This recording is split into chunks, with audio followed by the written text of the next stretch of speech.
Tak bisa dipungkiri kalau pemanasan global merupakan salah satu masalah terbesar yang mengancam kehidupan umat manusia atau bahkan sisi bumi. Bagaimana tidak, dari tahun 1994 sampai 2017, bumi sudah kehilangan 28 triliun ton es glasier, yang dimana 7,5 ton diantaranya berasal dari Arktik alias Kutub Utara. Tapi kenapa bisa bumi yang dikenal sebagai planet biru ini yang dulu pernah diselimuti es hingga 10.000 tahun lalu, bahkan es-es tersebut masih ada di utara dan selatan bumi, dikhawatirkan bisa sampai menghilang. Dikutip dari artikel ilmiah seperti Kemendikbud, Wikipedia, ResearchGate, dan Green Emerald, pengertiannya kurang lebih sama. Pemanasan global atau perubahan iklim adalah suatu proses meningkatnya suhu rata-rata udara, atmosfer, laut, dan daratan bumi. Nah, kenapa bisa? Itu karena ada yang namanya efek rumah kaca. Efek rumah kaca adalah kemampuan atmosfer bumi untuk mempertahankan suhu udara panas bumi agar tetap hangat dan berada di suhu yang nyaman. Sama seperti rumah kaca yang dapat merangkap hangat untuk tanaman.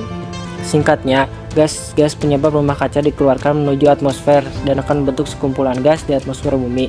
Saat cahaya matahari menuju bumi, sebagian cahayanya akan diserap bumi dan sebagian akan dipantulkan kembali. Namun, cahaya yang dipantulkan tadi akan terpantul kembali ke bumi oleh gas yang ada di atmosfer tadi. Ini yang disebut efek rumah kaca. Gas rumah kaca utama terdiri dari uap air, karbon dioksida, metana, ozon, dan nitrogen monoksida dengan gas-gas buatan seperti fluorokarbon, nitrofluorokarbon, dan klorofluorokarbon. Rata-rata gas rumah kaca utama sendiri terbentuk secara alami, baik itu dari fenomena alam, cuaca, maupun dari matahari itu sendiri.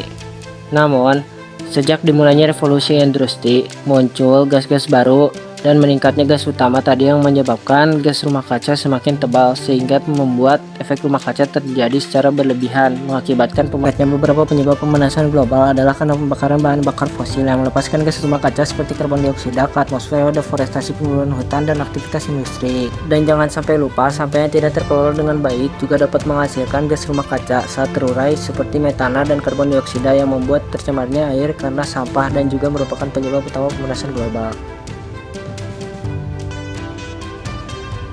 Tahu gak sih guys, dampak dari pemanasan global itu meningkatkan suhu rata-rata atmosfer dan lautan di bumi. Lalu, perubahan pola cuaca yang juga dapat meningkatkan frekuensi dan intensitas bencana alam seperti badai, banjir, dan kekeringan. Dan juga kenaikan permukaan laut akibat mencairnya es di kutub yang dapat menyebabkan banjir dan erosi di pantai. Dan tidak lupa juga kerusakan dan kehilangan biodiversitas akibat perubahan lingkungan yang cepat. Nah guys, 3 cara mengatasi pemanasan global itu. Yang pertama, dengan mengurangi emisi gas rumah kaca. Kedua, melestarikan hutan dan mengembangkan program reboisasi. Dan yang terakhir, mengembangkan teknologi yang ramah lingkungan. Itu saja pembahasan dari kami. Jika ada kesalahan informasi, sumber, dan analogi, mohon dimaafkan. BTW, thanks for watching guys, bye bye.